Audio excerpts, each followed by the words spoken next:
Students, आप सभी लोगों का रे क्लासेस के इस ऑनलाइन प्लेटफॉर्म पे स्वागत है। तो बच्चों, हम लोग प्रीवियस क्लास में इलेक्ट्रोकेमिकल सीरीज हमने देखा था। मैंने आपको बताया था इलेक्ट्रोकेमिकल सीरीज के बारे में। चलिए आज हम इसी के आगे चलते हैं और बात करते हैं application of electrochemical series. Application, आखिर इस सीरीज को बनाने की जरूरत क्या पड़ी, क्या क्या एप्लीकेशन है।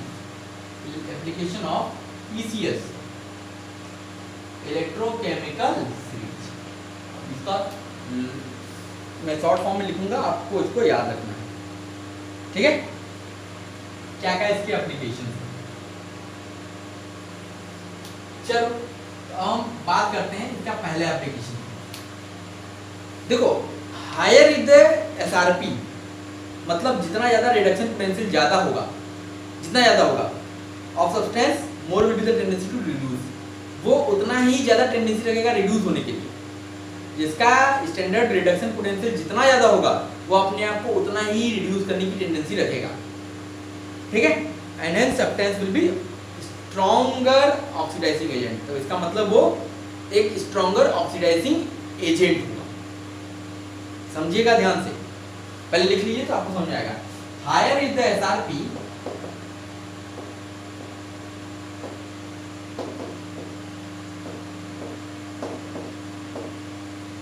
हायर इज द, एसआरपी का फुल फॉर्म याद रखिएगा, standard reduction potential of substance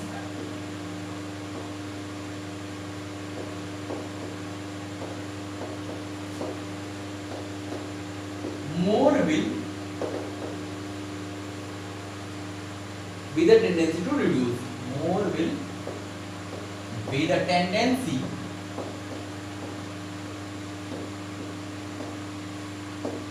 to reduce। तो उसकी ज्यादा टेंडेंसी किसकी तरफ होगी, रिड्यूस होने की तरफ, ठीक है। And hence substance will B, and hence substance will be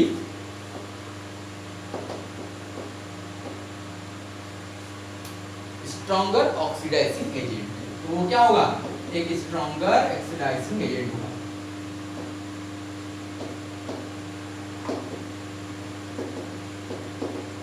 oxidizing,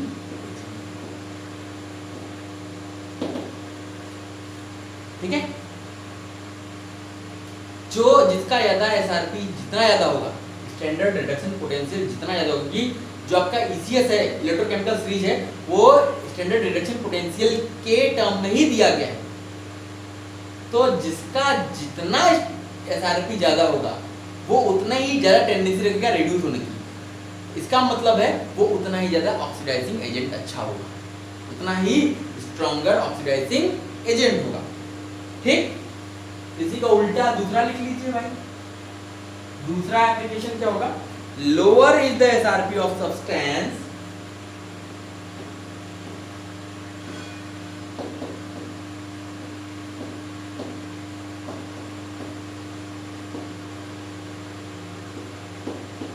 lower is the SRP of substance, जितना ज्यादा जितना कम होगा, मतलब अब यहाँ पे अगर एसआरपी कम है तो हायर एसओपी होगा, higher SOP, standard oxidation potential ज्यादा होगा, क्योंकि हमारा ईसीएस जो है वो रिडक्शन पोटेंशियल के टर्म में है, इसलिए हम लोग किसकी बात करते हैं, lower is the SRP of substance, जितना कम होगा standard reduction potential,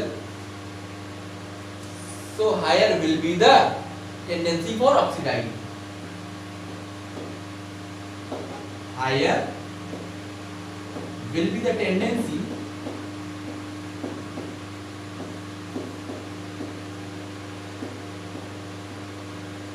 to oxidize, उसकी टेंडेंसी ऑक्सीडाइज होने की ज्यादा होगी, क्योंकि उसका एसआरपी क्या है, लो है। And hence substance will be stronger reducing agent, and hence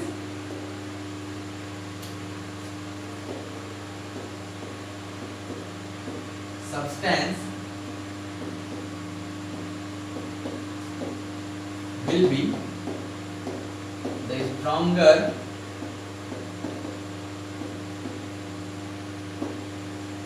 reducing agent। एक स्ट्रॉन्गर रिड्यूसिंग एजेंट होगा। ठीक, ये दो एप्लीकेशन हो गए। मतलब अगर हम ईसीएस में बात करें तो सबसे स्ट्रॉन्गेस्ट ऑक्सीडाइजिंग एजेंट कौन है, जिसका एसआरपी सबसे कम है? मतलब जो हमारा फ्लोरीन है F2, ये हमारा क्या है? Strongest oxidizing agent.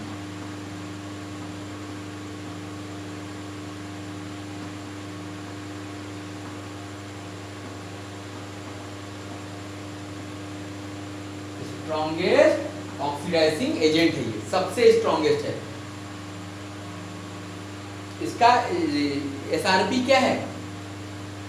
सबसे ज्यादा है, एसआरपी मैक्सिमम, और इसका एसओपी क्या है? मिनिमम। ऐसे ही अगर हम लिथियम की बात करें, जो हमारा लिथियम होता है इलेक्ट्रोकेमिकल में सबसे पहले सबसे नंबर वन पे लिथियम था, तो लिथियम हमारा क्या है? सबसे स्ट्रॉन्गेस्ट रिड्यूसिंग एजेंट है।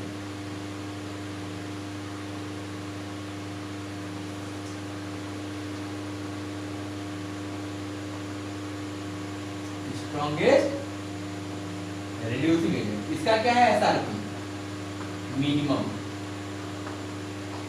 सबसे कम एसआरपी इसी का था। इसका एसओपी मैक्सिमम, इसका एसओपी मैक्सिमम है, इसका एसआरपी मैक्सिमम है। इसका अगर हम मैक्सिमम के टर्म लिखेंगे, एसओपी स्टैंडर्ड ऑक्सीडेशन पोटेंशियल क्या होगा? इसका मैक्सिमम है। ठीक है, ये हम लोग याद रखेंगे। तो कोई भी एलिमेंट है, कोई भी एलिमेंट है, अगर ये क्या करता है? इलेक्ट्रॉन लेता है, अपने आप को रिड्यूस करता है, तो यहां क्या मिलेगा? Reduced substance. ठीक,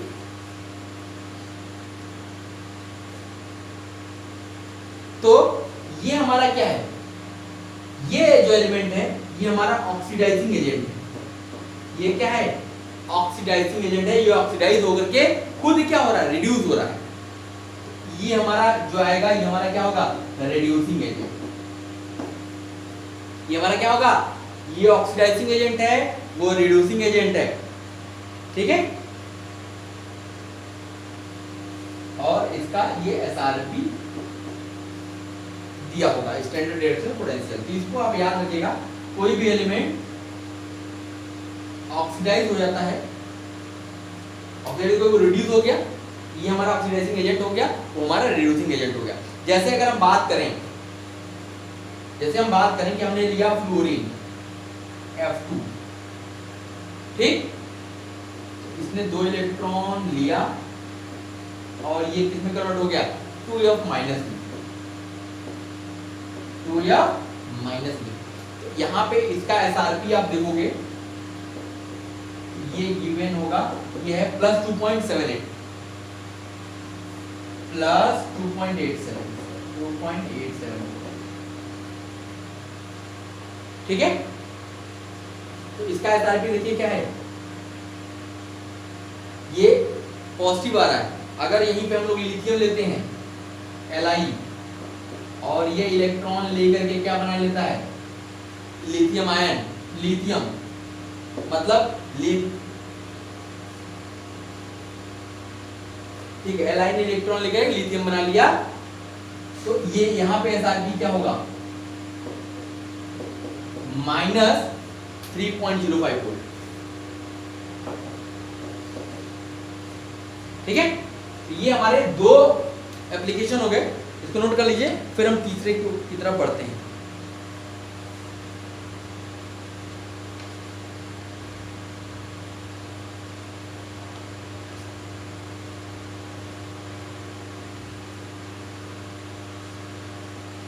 ओके ओके बच्चों, इरेज किया जाए। चलो,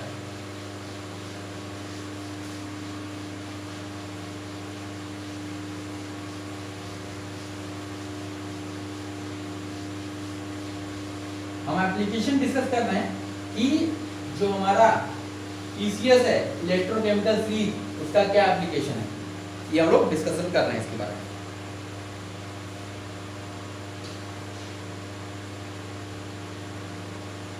अब जैसे एक छोटा सा क्वेश्चन करते हैं तो आपको चीजें और क्लियर होगी। जैसे एक छोटा सा हमने क्वेश्चन कह रहा है कि MnO4 minus Cr2O7 double minus या माइनस, ठीक है। अब इसमें पूछ रहा है which is better oxidizing agent, which is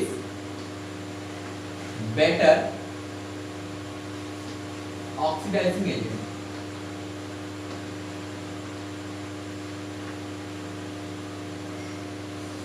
which is better oxidizing agent. अब यहां पे गिवन है, क्या गिवन है ये देख लीजिए, क्या क्या गिवन है। दिया हुआ है कि E0 MnO4 minus 2 Mn plus 2, ये एनर्जी दी गई है। Electrode potential, standard electrode potential दिया हुआ है प्लस 1.51 वोल्ट, प्लस 1.51 वोल्ट। ये Mn किस में जा रहा है, Mn प्लस 2 में, ठीक है। और दिया हुआ है Cr2O7 E0 Cr2O7 माइनस 2, ये किस में जा रहा है, Cr प्लस 3 में, ठीक है। ये आपको दिया गया है 1.4 वोल्ट, ठीक। यहां पे ये दो चीज गिवन है। अब इसका आंसर देना तो आपका आसान हो गया। देखो जो MnO4 का SRP है, स्टैंडर्ड रिडक्शन पोटेंशियल, ये क्या है, ये ज्यादा है किससे, Cr2O7 से। इसका मतलब जिसका SRP ज्यादा होता है वो अच्छा ऑक्सीडाइजिंग एजेंट होता है, क्योंकि वो उतने अच्छे ढंग से रिड्यूस होगा। तो लिख लीजिए इसका answer, since SRP of MnO4 minus is greater than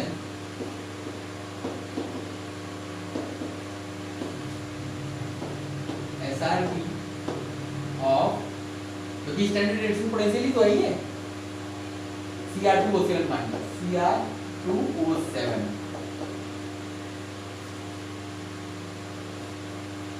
ठीक है। Hence MnO4 is better oxidizing agent, better oxidizing, ये ज्यादा अच्छा ऑक्सीडाइजिंग एजेंट होगा, ठीक है। ये हमने दो एप्लीकेशन पढ़ लिए। अब चलिए, अब हम आगे चलते हैं अपने तीसरे एप्लीकेशन की तरफ। तीसरा क्या एप्लीकेशन है, ECS का। ये नोट कर लिया बच्चों आप लोगों ने, इरेज किया जाए, okay.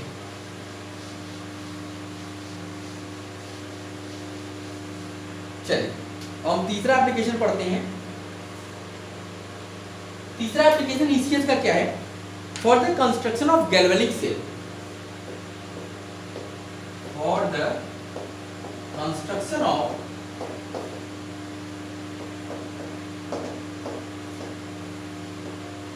Galvanic cell.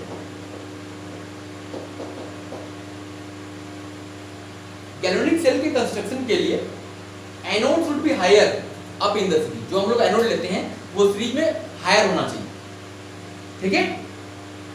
while cathode can be of any substance which is lower in the series with respect to anode। अब एनोड से छोटा नीचे कोई भी आप एलिमेंट ले लो तो उससे आप गैल्वेनिक सेल आसानी के साथ बना सकते हैं। मतलब अगर आपको गैल्वेनिक सेल बनाना है तो आपको एनोड ECS में जो ऊपर आते हैं कोई भी ले लो। अब आपको कैथोड लेना है तो उसके नीचे, उस एनोड जो आपने लिया एलिमेंट, उससे नीचे कोई भी एलिमेंट ले लो, चलेगा, ठीक है। तो गैल्वेनिक सेल जिसका E0 सेल क्या होना चाहिए, ग्रेटर देन 0, ठीक। Anode should be higher, anode should be higher in the series,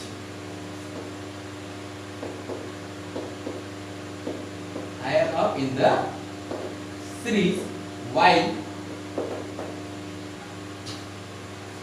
cathode can be of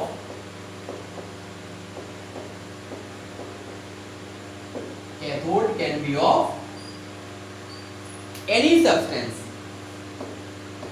कोई भी सब्सटेंस आप ले सकते हैं। Cathode can be of any substance which is lower in the series,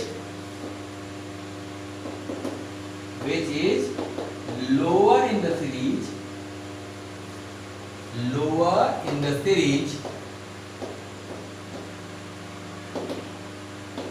with respect to anode. Anode के मतलब anode जो element आपने लिया है उसके नीचे वाले ही एलिमेंट आपको लेने पड़ेंगे कैथोड के लिए। जैसे अगर मान लीजिए आप जिंक और कॉपर से गैल्वेनिक सेल बनाना चाहते हो तो आपको जिंक क्या लेना पड़ेगा, एनोड। जिंक क्या लेना पड़ेगा, एनोड। और आप देखोगे ईसीएस में इलेक्ट्रोकेमिकल सीरीज में जिंक के नीचे आता है कॉपर। कॉपर को क्या लेना पड़ेगा, कैथोड। ठीक है, ये समझ में आ गया कि अगर आपने इलेक्ट्रोकेमिकल सीरीज हमने बनाया था तो हमने एक जिंक की रॉड ली थी, एक कॉपर की रॉड ली थी। अब ये डिसाइड कैसे होगा कि भाई किसको हमें एनोड का लेना है, किसको हमें एनोड लेना है, किसको हमें कैथोड लेना है। तो जो भी एसीएस में इलेक्ट्रोकेमिकल सीरीज में ऊपर होएगा उसको हम लोग हमेशा एनोड लेंगे, और कैथोड लेना है तो अब उस एलिमेंट जिसका हमने एनोड लिया है उसके नीचे वाला कोई भी एलिमेंट ले लिए उसका आप कैथोड बना लो आसानी से, कोई दिक्कत नहीं होगी। ठीक है, इसको नोट कर लीजिए। फिर हम चलते हैं अपने चौथे एप्लीकेशन की तरफ। हो गया बच्चों,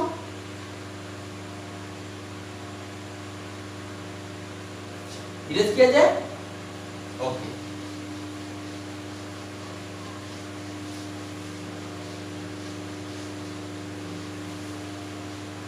चलिए फोर्थ एप्लीकेशन लिखते हैं। फोर्थ एप्लीकेशन क्या है, element present above in series, element present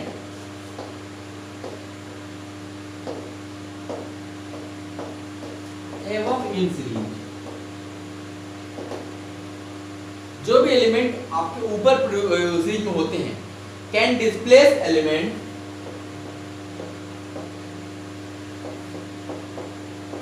can displace element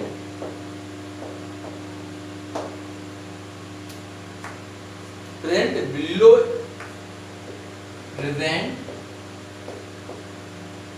in series,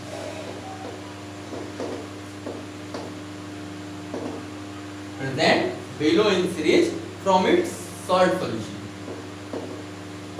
from its salt solution।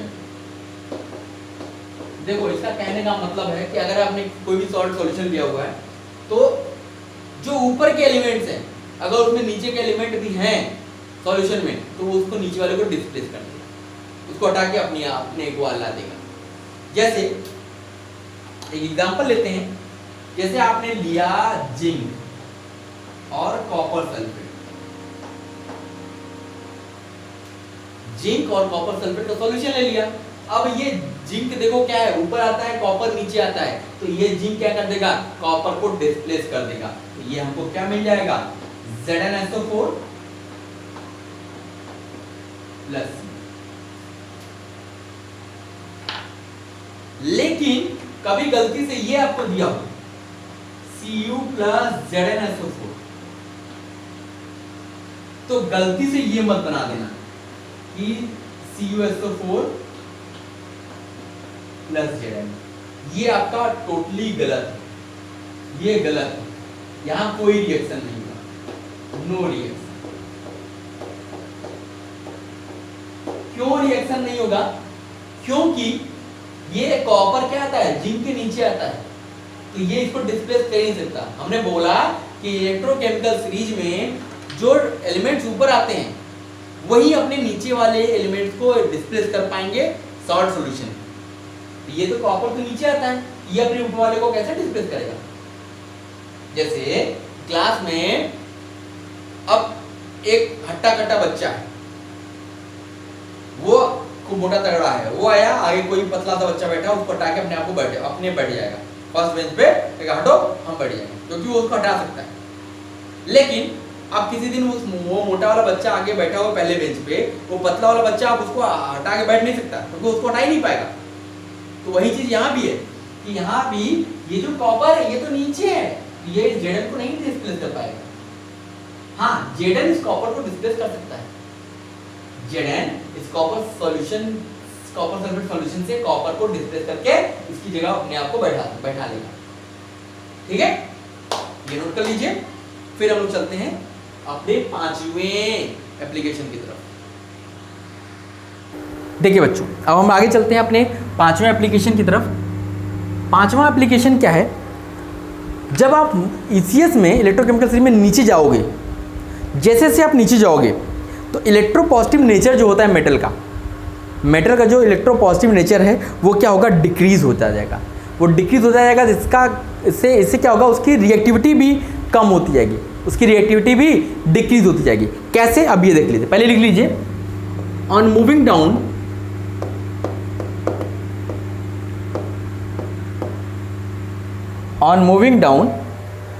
in the series, ECS series, on moving down in the ECS series क्या होता है? Electropositive nature of matter,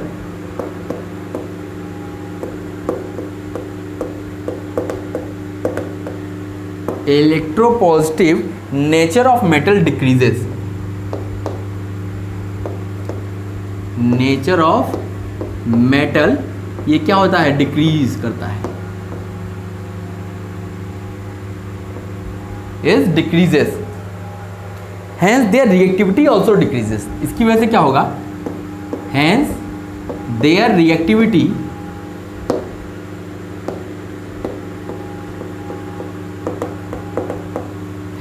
reactivity also decreases, उनकी reactivity भी decrease होनी शुरू हो जाएगी। Hence their reactivity also decreases, उनकी रिएक्टिविटी भी डिक्रीज हो जाएगी। अब देखो कैसे, जैसे मान लो आपने एल्कली मेटल्स लिए,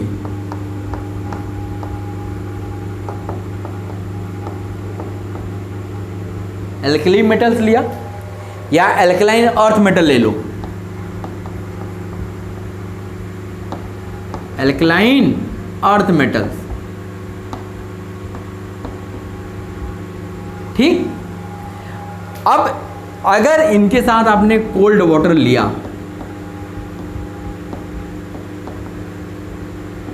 तो ये क्या करेंगे? ये हाइड्रोजन गैस रिलीज करेंगे, ये H2 गैस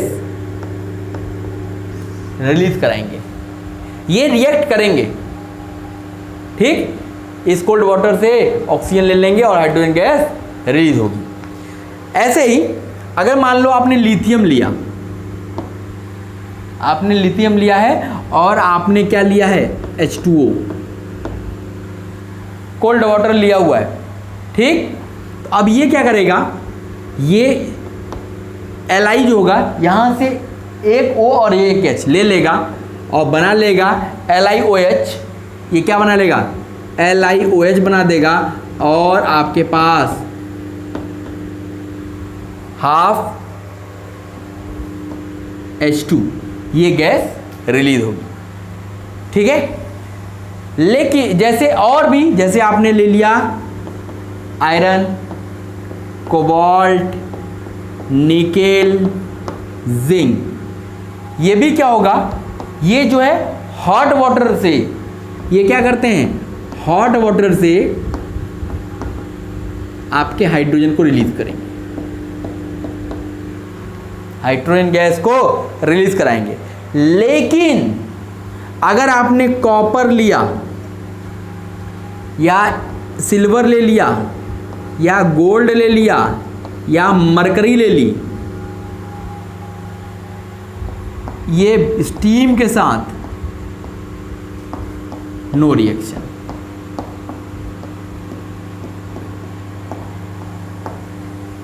कोई भी रिएक्शन इनका नहीं होता है। ठीक है, तो इसका मतलब है जैसे जैसे आप ईसीएस में नीचे की तरफ बढ़ोगे उनकी रिएक्टिविटी भी कम होती जाएगी, क्योंकि उनकी इलेक्ट्रोपॉजिटिव नेचर कम होता जा रहा है। इलेक्ट्रोपॉजिटिव नेचर उनका कम होता जा रहा है। ठीक है,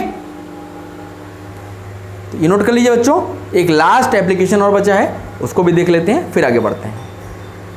ओके, इरेज किया जाए। चलो,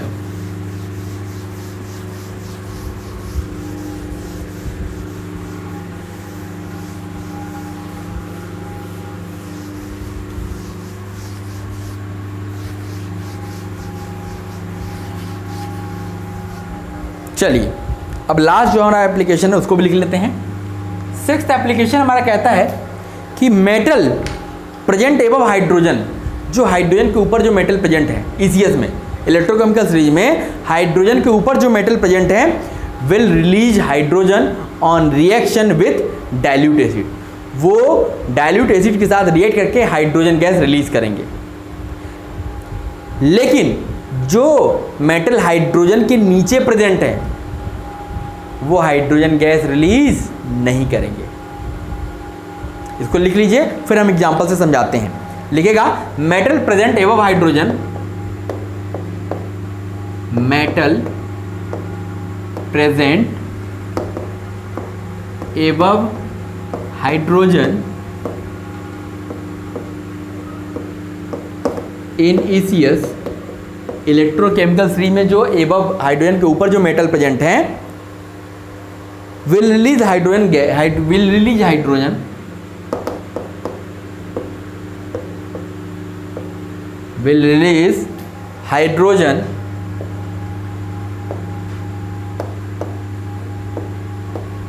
on reaction with dilute acid। अगर आपने डाइल्यूट एसिड लिया हुआ है तो उसके साथ ये रिएक्ट करेंगे और हाइड्रोजन रिलीज करेंगे। वाइल मेटल बिलो हाइड्रोजन,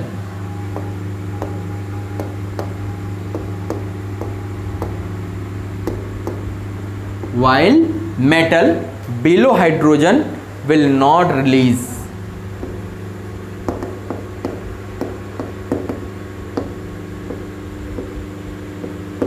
ये हाइड्रोजन गैस को रिलीज नहीं करते हैं। अब देखो एग्जांपल से इसको समझते हैं। जैसे आपने आयरन लिया, आपने क्या लिया, आयरन लिया, और आपने क्या लिया, एक डाइल्यूट H2SO4 ले लिया, डाइल्यूट H2SO4 एसिड ले लिया, सल्फ्यूरिक एसिड ले लिया आपने। तो ये क्या करेगा, ये जो होगा Fe, ये FeSO4 बना देगा और यहाँ से हाइड्रोजन गैस को रिलीज कराएगा। ठीक है, तो ये समझ में आ गया। लेकिन अगर यहीं पे हमने आयरन की जगह कॉपर ले लिया होता और ये आपका सल्फ्यूरिक एसिड ही रहता है, H2SO4 ही रहता,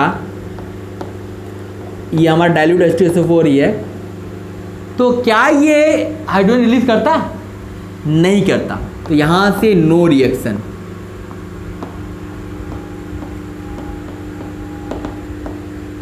क्यों?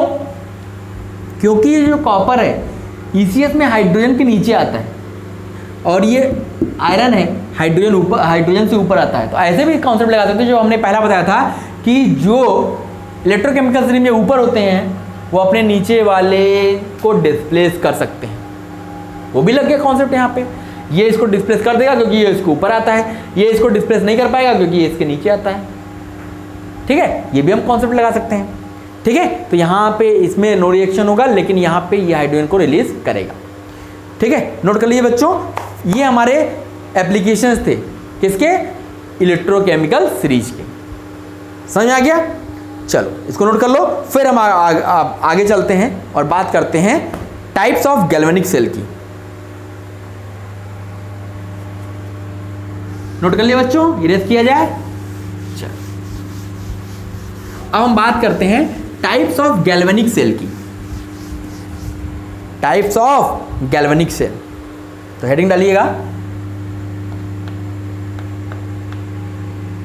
Types of galvanic cell. Galvanic cell हम लोगों ने बनाना सीखा था, शुरू ही किया था इसी के साथ। इलेक्ट्रोकेमिकल सेल बनाना बताया था मैंने आपको ना, वही हमारा क्या था, गैल्वेनिक सेल था। तो चलो अब हम इसके टाइप की बात करते हैं। इसका जो पहला टाइप है वो हमारा क्या कहलाता है, normal galvanic cell. Normal galvanic cell. अब ये कौन सा सेल होता है भाई, देखो नॉर्मल गैल्वेनिक सेल कौन सा है, galvanic cell in which flow of electric current या electron occurs due to difference in electrode potential. जो इलेक्ट्रोड पोटेंशियल में डिफरेंस है उसकी वजह से जो इलेक्ट्रॉन फ्लो कर रहा है या करंट फ्लो हो रही है, तो वो जो गैल्वेनिक सेल होगा वो हमारा क्या कहलाएगा, नॉर्मल गैल्वेनिक सेल। तो इसको लिखिएगा, galvanic cell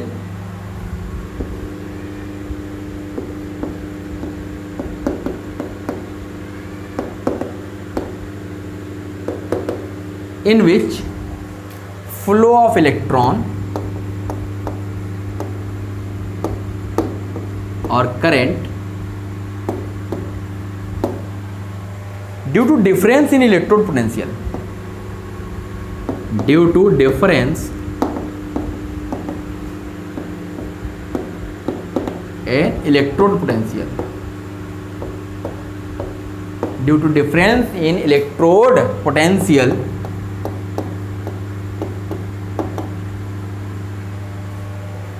of anode and cathode half cell, of anode and cathode half cell,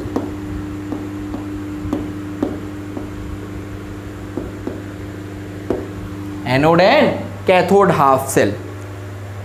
तो ये गैल्वेनिक सेल ऐसे गैल्वेनिक सेल जिसमें क्या होता है कि जो इलेक्ट्रॉन फ्लो करता है या करंट फ्लो करती है वो इलेक्ट्रोड पोटेंशियल के डिफरेंस के कारण, क्योंकि एनोड हाफ सेल है, कैथोड हाफ सेल है, उनके इलेक्ट्रोड में के बीच में क्या है, पोटेंशियल का डिफरेंस है, उसके कारण अगर इलेक्ट्रॉन फ्लो कर रहे हैं तो ऐसे गैल्वेनिक सेल को हम लोग क्या बोलते हैं, नॉर्मल गैल्वेनिक सेल, जो कि हम लोग बना चुके हैं। ठीक है, इन दिस सेल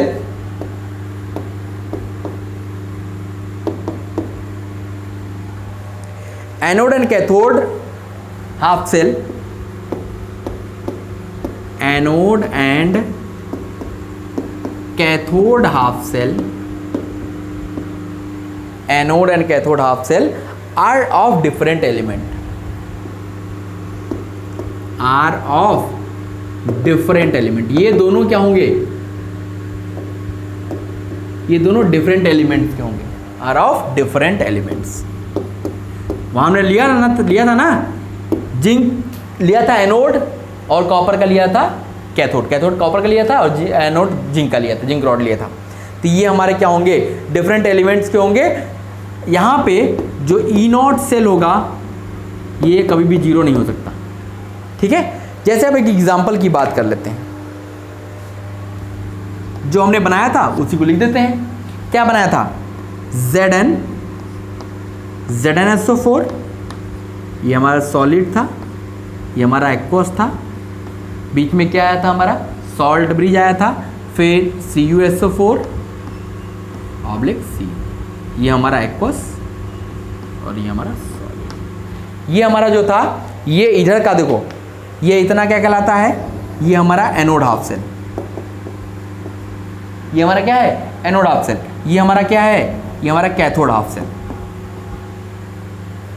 ठीक है, और अगर हमने यहाँ पे देखा था कि ई नॉट सेल जो निकाला था ये क्या आया था, 1.1 वोल्ट।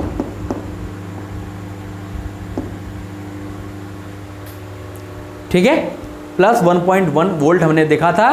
तो ये हमारा जो हमने बनाया था वो हमारा नॉर्मल गैल्वेनिक सेल था। कौन सा सेल था, नॉर्मल गैल्वेनिक सेल। ठीक है, चलो ये नोट कर लो, फिर हम दूसरे पे चलते हैं। दूसरा क्या हमारा, कंसंट्रेशन सेल। नोट कर लिया बच्चों, इरेज किया जाए। चलो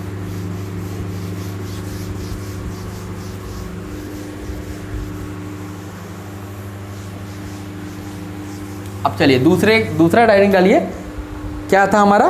concentration cell.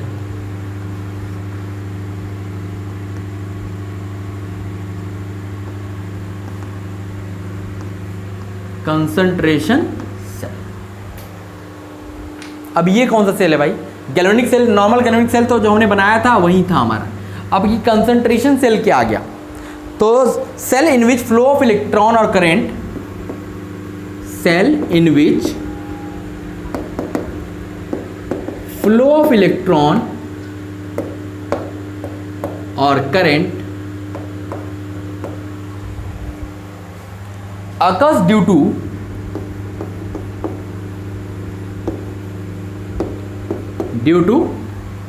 difference in concentration of due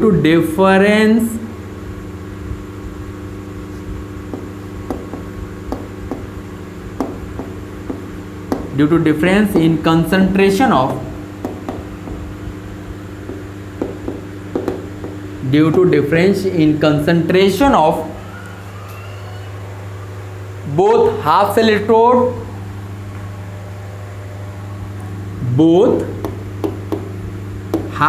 electrode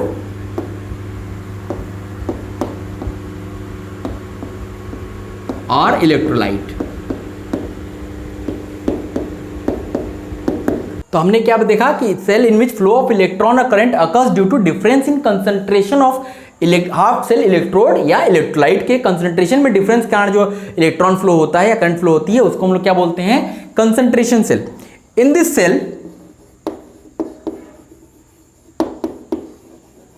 cell both half cells